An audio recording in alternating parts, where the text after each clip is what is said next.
एक प्रश्न लिखा है, अहंकार पर विजय कैसे प्राप्त करें। अहंकार पर विजय कैसे प्राप्त करें। इसका उत्तर है कि व्यक्ति अहंकार करता है किसी संपत्ति पर। उसके पास धन है, बहुत सारा धन है तो धन का अहंकार हो जाएगा। विद्या बहुत है तो विद्या का अहंकार हो जाएगा। बहुत ताकत है, बलवान है, पहलवान है, उसका शक्ति का अहंकार हो जाएगा। किसी भी चीज़ का अहंकार हो सकता है।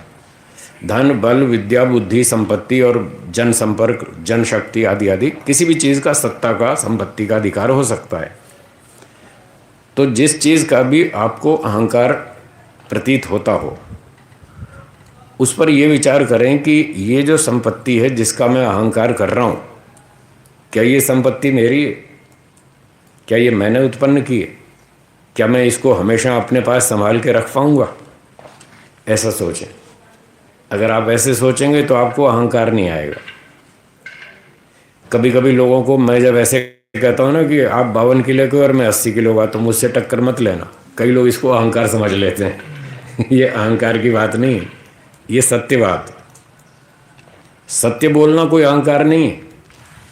अहंकार तब होता है जब योग्यता तो है नहीं और वो बढ़ा चढ़ा के बोलता है, उसको अहंकार कहते हैं। योग्यता है 20 रुपए की और बोलता है 100 रुपए की, वो अहंकार।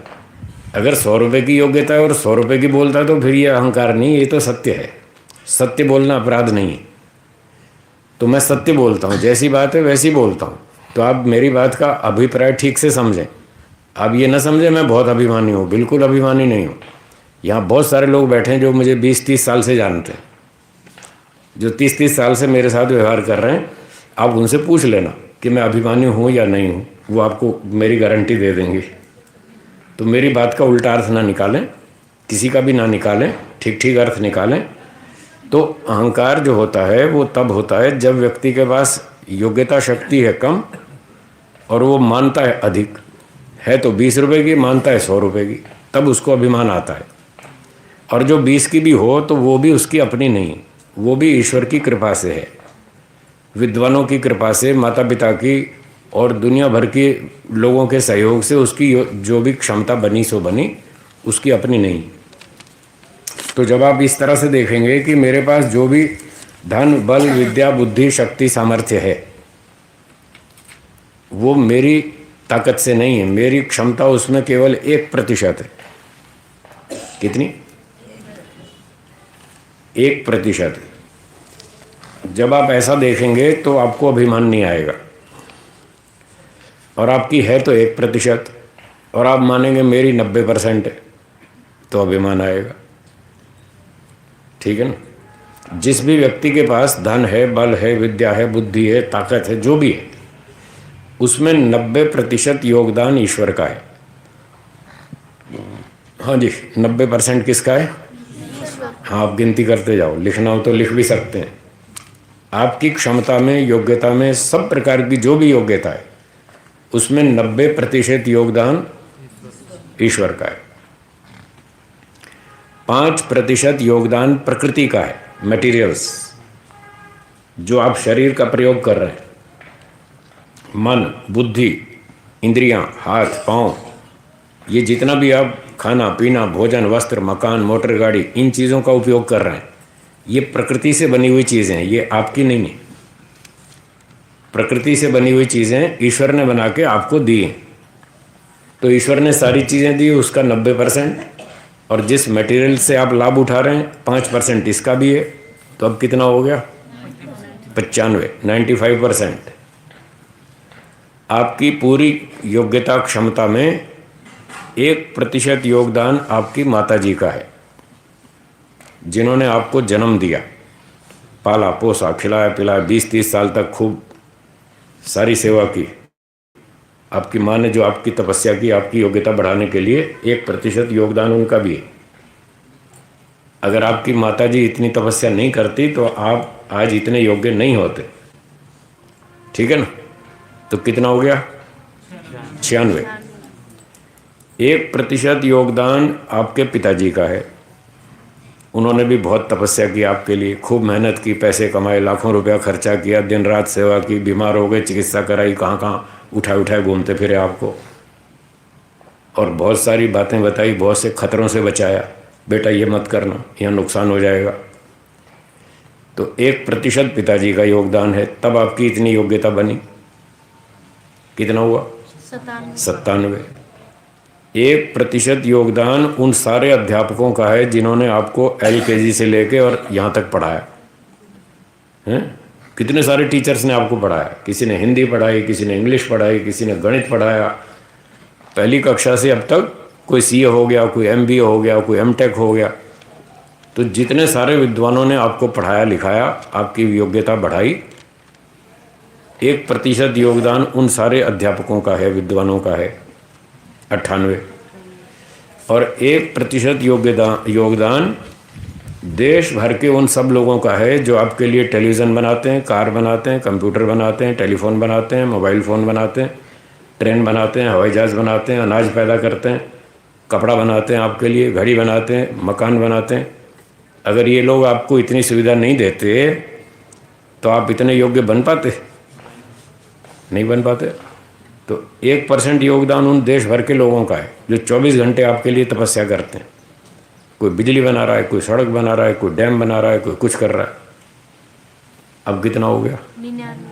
अब बचा कितना? बस वो 1% आपका है जो आपने मेहनत करी, थोड़ी मेहनत करी ना वो 1% आपका है। अब कर लो अभिमान।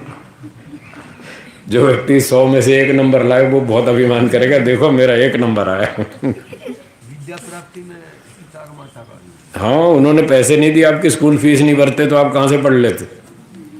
माता पिता ने आपको रोटियां बना बना के खिलाई, आपकी स्कूल की फीस भरी, यूनिफॉर्म बनवा के दी, रोज़ ऑटो रिक्शा लगाई, जाओ स्कूल जाओ वापिस आओ, वो सारा खर्चा दिया और आपकी देखभाल की।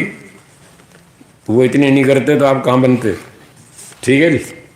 तो अभिमान इस प्रकार से जब आप सोचेंगे तो आपको अहंकार कभी नहीं आएगा, अभिमान कभी नहीं आएगा, और आप बड़ी सभ्यता से, नम्रता से, ईमानदारी से जिएंगे। अगला प्रश्न है कि ईश्वर सर्वव्यापक तो है पर कैसे? ये प्रश्न है। ईश्वर सर्वव्यापक तो है पर कैसे? इसका उत्तर ये है कि क्या जड़ वस्तु स्वयं क्रिया कर सकती है जी? नहीं कर सकती। ये स्कूटर कार खड़ी है, क्या ये कार अपने आप चल सकती है? स्कूटर अपने आप चल सकती है? नहीं चल सकती। तो नियम यह है कि जड़ वस्तु स्वयं क्रिया नहीं कर सकती, चेतन वस्तु स्वयं क्रिया करती है, और चेतन वस्तु दूसरे जड़ पदार्थ में क्रिया को उत्पन्न भी करती है। जैसे आत्मा है वो चेतन, तो आत्मा क्रियावान है, वो स्वयं क्रिया करता है, हाथ को हिलाता है। ये हाथ जड़ है या चेतन? हिल रहा है ना, अपने आप हिल रहा है। कौन हिला रहा है? आत्मा हिला रहा है। तो आत्मा हिला रहा है इसको, हाथ को। तो आत्मा स्वयं क्रियाशील है और वो जड़ पदार्थों को क्रिया देता है, हिलाता है। ऐसे ही ड्राइवर है, कार जो चलाता है, वो आत्मा चेतन है, वो हाथ पैर को हिलाता है, फिर हाथ पैर से कार को चलाता है, इंजन चालू करता है, गियर लगाता है, एक्सीलेटर दबाता है, फिर कार चलती है।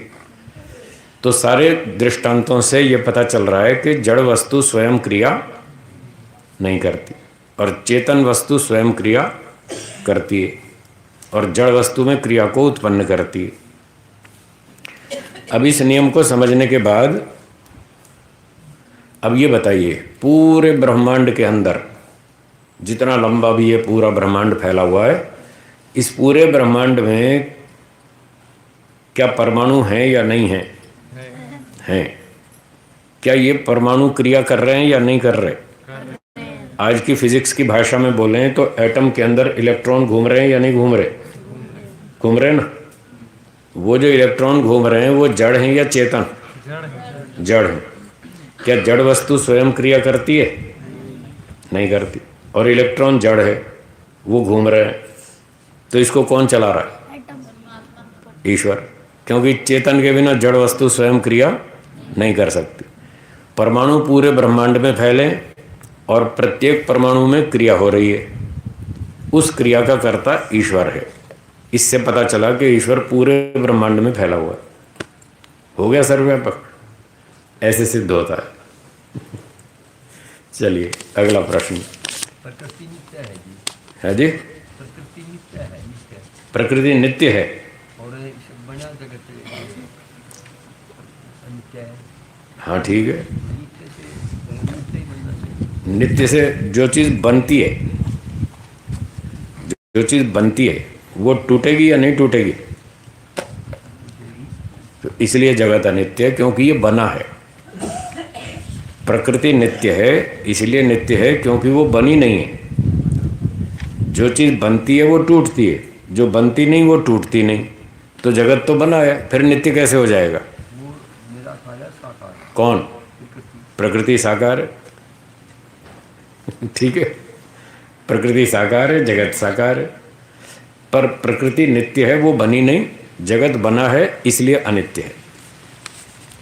अगला प्रश्न, आत्मा निराकार है, परमेश्वर आत्मा के अंदर कैसे रहता है? स्पष्ट करें। तो न्याय दर्शन में ये जो बातचीत होती है उसमें ये न्याय दर्शन की शैली है कि किसी बात को समझाने के लिए हम प्रति प्रश्न करते हैं। हम सीधी सीधी बात करें तो वो कम समझ में आती है। सीधा सीधा हम प्रवचन देते जाएंगे तो आप आधा सुनेंगे, आधा नहीं सुनेंगे, आधा दिमाग कहीं और घूमता रहेगा। पर जब हम सामने से प्रश्न उठाएंगे तो आप ध्यान से सुनेंगे और उत्तर देना पड़ेगा। जब उत्तर देना पड़ेगा तो आप दिमाग चलाएंगे अपना। जब दिमाग लगाएंगे तो जल्दी समझ में आएगा। तो मैं न्याय दर्शन की शैली से बातचीत करता हूँ। अब जो आपने प्रश्न रखा है कि आत्मा निराकार है, ईश्वर उसके अंदर है, कैसे? तो मैं अब इसका उत्तर देने के लिए एक प्रश्न पूछूंगा। फिर जब मैं पूछूंगा तो आपको दिमाग लगाना पड़ेगा, कुछ मेहनत करनी पड़ेगी। जब आप मेहनत करेंगे तो आपको जल्दी समझ में आएगा। अच्छा ये बताइए, ईश्वर अखंड तत्व है या खंडों का समुदाय? अखंड तत्व है। ईश्वर एकदेशी है या सर्वव्यापक है? सर्वव्यापक। अगर ईश्वर सर्वव्यापक है और वो अखंड तत्व है, क्या ईश्वर में छिद्र हो सकते हैं? जैसे दीवार में छेद कर देते हैं, ड्रिल कर देते हैं, कपड़ा फट जाता है, उसमें छेद हो जाता है। तो ईश्वर में छिद्र नहीं हो सकता। अच्छा, अब मान लो 100 व्यक्ति बैठे हैं उदाहरण के लिए। जहाँ वो 100 व्यक्ति जिस जिस स्थान पर बैठे हैं वहाँ वो 100 आत्माएं हैं। अब दो पक्ष हैं हमारे सामने। एक पक्ष ये है कि ईश्वर उन आत्माओं के अंदर भी है, बाहर भी है, अंदर भी है, सब जगह है, क्योंकि वो अखंड है, यहाँ से वहाँ तक फैला हुआ है, लंबा। एक पक्ष तो ये है कि जहाँ आत्मा है वहाँ ईश्वर भी है, दोनों एक ही साथ एक ही स्थान पर रह रहे हैं।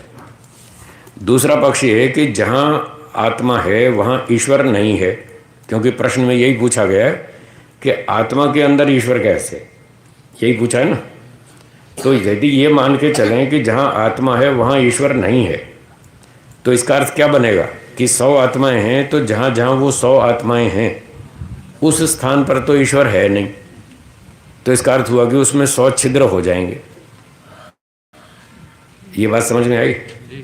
क्योंकि जहाँ आत्मा है वहाँ ईश्वर तो है नहीं।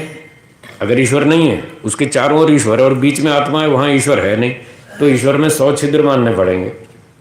ये बात समझ में आई? अब बताइए, ईश्वर में छिद्र हैं या नहीं है? अगर छिद्र नहीं है तो दोनों एक साथ एक ही जगह इकट्ठे हो गए। ये है उत्तर। अगर इस ईश्वर को आप आत्मा में सर्वव्यापक नहीं मानेंगे तो ईश्वर में छिद्र मानने पड़ेंगे, और यहाँ तो असंख्य आत्माएं। इसका अर्थ होगा कि ईश्वर में असंख्य छिद्र हो गए। अब ये जो हमारा चिंतन है कि ईश्वर में असंख्य छिद्र हो गए, ये विचार वेदों के विरुद्ध है।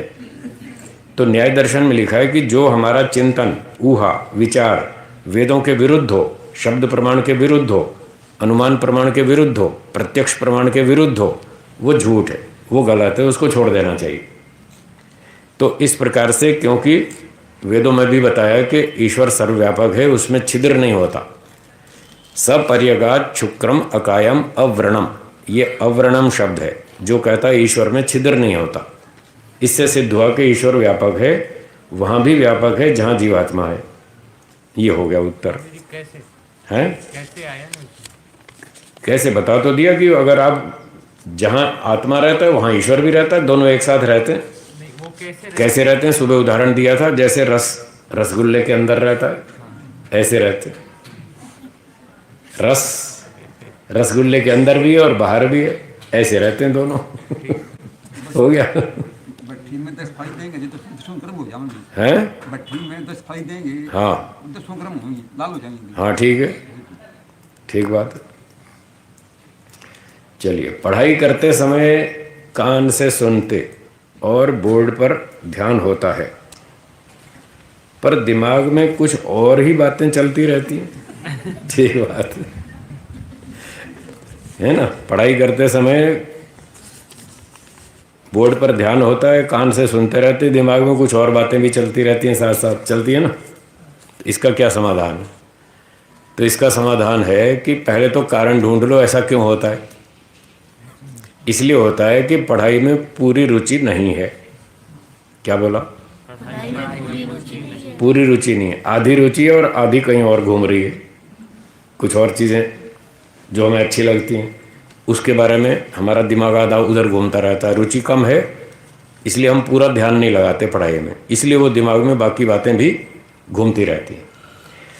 तो अब समाधान ये है कि जब आप पढ़ाई करने बैठे तो पढ़ाई में रुचि बढ़ाएं, पढ़ाई में पूरी रुचि पैदा करें। जब आप पूरी रुचि पढ़ाई में रखेंगे तो आपका मन पूरा पढ़ाई में रहेगा, फिर आप बीच में दूसरी बातें नहीं सोचेंगे। और रुचि कैसे बढ़ाएं? उसका उपाय यह है कि एक लिस्ट बनाएं, सूची बनाएं, कागज़ पर लिखें कि पढ़ाई करने से क्या लाभ। क्या लिखेंगे? पढ़ाई करने से क्या क्या लाभ, उसकी एक सूची बनाएं। और दूसरी सूची बनाएं, ठीक से पढ़ाई न करने से हानियाँ। ठीक से पढ़ाई न करने से हानियाँ, ये 2 लिस्ट बनाओ, उसमें 5, 7, 10 पॉइंट लिखो। सुबह शाम 2 टाइम हर रोज़ 2 महीने तक पढ़ो। एक दिन में 2 बार 3 बार उस सूची को पढ़ें। अगर 3 बार पढ़ेंगे तो 2 महीने तक 180 बार हो जाएगा। 2 महीने में 60 दिन, और 3 बार पढ़ा तो 180 बार पढ़ लिया। 2 बार पढ़ा तो 120 बार पढ़ लेंगे। अगर कोई व्यक्ति इस बात को 120 बार पढ़े कि पढ़ने से क्या लाभ है, तो उसके दिमाग में वो बात बैठेगी या नहीं बैठेगी? बैठेगी। अगर बैठेगी तो रुचि बन जाएगी कि पढ़ने से क्या फ़ायदा। सारी दुनिया इसी नियम पर चलती है, फ़ायदा और नुकसान। अगर कुछ फ़ायदा है तो काम करेंगे, जब फ़ायदा नहीं तो क्यों करेंगे, तो रुचि नहीं बनेगी। और बचने का तरीका है कि अगर किसी चीज़ से आप बचना चाहते हैं तो उसमें नुकसान क्या है वो समझो, विचार करो। ऐसा करेंगे तो नुकसान होगा।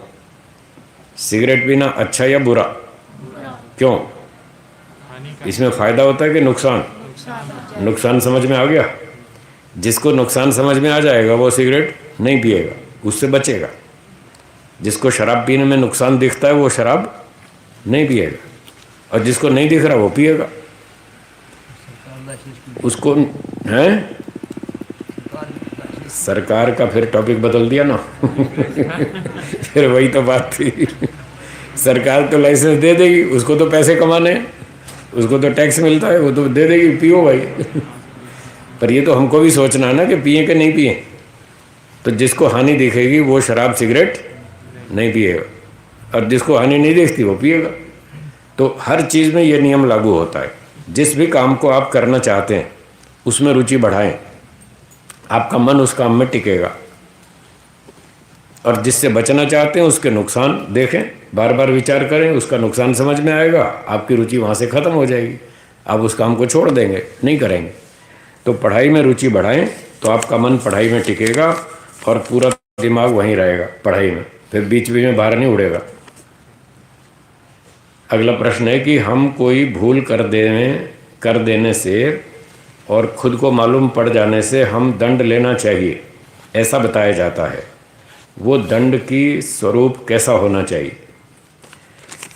तो जैसी गलती हो वैसा दंड होना चाहिए। गलती छोटी है तो दंड थोड़ा लो, गलती बड़ी है तो दंड ज़्यादा लो। खुद समझ में नहीं आए तो किसी विद्वान से पूछो, भाई मैंने ये गलती कर दी, मुझे बताओ क्या दंड लेना चाहिए। वो आपको सहायता कर देगा, बता देगा। इस तरह से सोच समझ के गलती के हिसाब से दंड लेना चाहिए। प्रश्न, क्या एक जीवात्मा के पिछले कर्मों का फल दूसरा मनुष्य दे सकता है? अगर दे सकता है तो जीवात्मा परतंत्र हुआ, स्पष्ट कीजिए।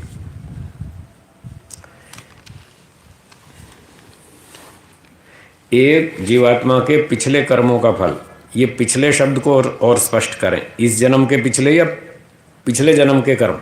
कौन से जन्म के कर्म? क्या पूछ रहे हैं? पिछले जन्म के कर्म। पिछले जन्म के। तो हमारे पिछले जन्म के कर्मों का फल कोई जीवात्मा नहीं दे सकता। क्यों नहीं दे सकता? इसलिए नहीं दे सकता कि कर्म का फल देने का नियम है, जब तक फल देने वाला कर्म को नहीं जानता, क्या तब तक फल दे पाएगा? तो कोई जीवात्मा हमारे पिछले जन्म के कर्मों को जानता है? जब जानता ही नहीं तो कैसे देगा? इसलिए हमारे पिछले जन्म के कर्मों का फल कोई भी जीवात्मा नहीं दे सकता, किसी को भी नहीं मालूम। ईश्वर दे सकता है, उसको मालूम है कि हमने पिछले जन्म में क्या कर्म किए। ईश्वर दे सकता है, कोई जीवात्मा नहीं दे सकता। ठीक है। दूसरी बात, अगर कोई फल देता है, चाहे ईश्वर दे चाहे कोई भी दे, तो इससे हम परतंत्र नहीं हो जाते। कर्म करने में स्वतंत्र है, फल भोगने में परतंत्र है। चाहे वो इस जन्म का कर्म फल हो चाहे पिछले जन्म का। पिछले जन्म का कर्म फल होगा तो ईश्वर देगा, इस जन्म का होगा तो मान लो स्कूल में बच्चों ने गड़बड़ की तो टीचर उसको दंड देगा सुधार के लिए, भाई तुम ऐसी गड़बड़ मत करो वरना दंड मिलेगा। तो फल भोगने में जीवात्मा परतंत्र है। ठीक है ना? तो फल में तो परतंत्र है ही, तो टीचर भी दंड देगा, माता पिता भी दंड देंगे, समाज भी देगा, पंचायत भी देगी, कोर्ट भी देगी। जो जो अधिकारी लोग हैं वो दंड देंगे, सब लोग दंड नहीं देंगे।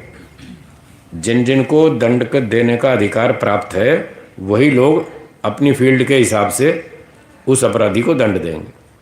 तो इससे फल भोगने में तो परतंत्र है ही, इसमें क्या संशय है? स्वामी जी, जैसे वो मनुष्य से भी दिलवा सकते हैं क्या? ईश्वर ना, हाँ, मनुष्यों को ईश्वर ने अधिकार दे रखा है। घर में बच्चे गड़बड़ करें तो माता पिता को ईश्वर ने अधिकार दे रखा है कि इन बच्चों को ठीक करना, इनको गड़बड़ मत करने देना। पहले प्रेम से समझाना, प्रेम से मान ले तो ठीक है, थप्पड़ मारने की ज़रूरत नहीं। जो प्रेम से मान ले तो ठीक, और प्रेम से नहीं समझे फिर डांट लगाना, और डांट से भी नहीं समझे फिर थप्पड़ लगाना, फिर खाना बंद कर देना, फिर उसकी ट्यूशन बंद कर देना, उसका कार्टून पिक्चर बंद, टेलीविज़न बंद, खिलौने बंद, मिठाई बंद, घूमना फिरना बंद, इस तरह के उसको दंड देना। ये माता पिता को अधिकार दे रखा है ईश्वर ने। और अगर वो बच्चे स्कूल में गड़बड़ करें तो टीचर्स को अधिकार है, वो दंड देंगे। यूनिवर्सिटी में पढ़ने लग गया तो वहाँ के जो अधिकारी लोग हैं वो दंड देंगे। गांव में गड़बड़ करेगा तो पंचायत दंड देगी, नगर में गड़बड़ की तो कोर्ट उसको दंड देगी। ये ईश्वर ने इतने लोगों को अधिकार दे रखा है। कोई व्यक्ति किसी कंपनी में नौकरी करता है और वहाँ गड़बड़ करता है तो जो कंपनी के एमडी हैं या और जो बड़े अधिकारी हैं, मैनेजर आदि, उनको अधिकार दे रखा है कि तुम्हारी कंपनी में कोई कर्मचारी गड़बड़ करे तो उसको दंड दो और ठीक ठाक करो। स्वामी जी, जैसे वो एक्सीडेंट में से भी दिलवा सकते? ना, ऐसे नहीं दिलवाता। वो उसको अधिकार नहीं दिया ट्रक ड्राइवर को कि तुम इसको ठोक देना। ट्रक ड्राइवर को अधिकार नहीं दिया, हाँ, कि तुम ये अपराधी है इसको ठोक दो, ऐसे नहीं। वो तो राजा को अधिकार है, वो देगा, नाप तोल करके देगा। एक्सीडेंट तो नाप तोल के नहीं होता ना।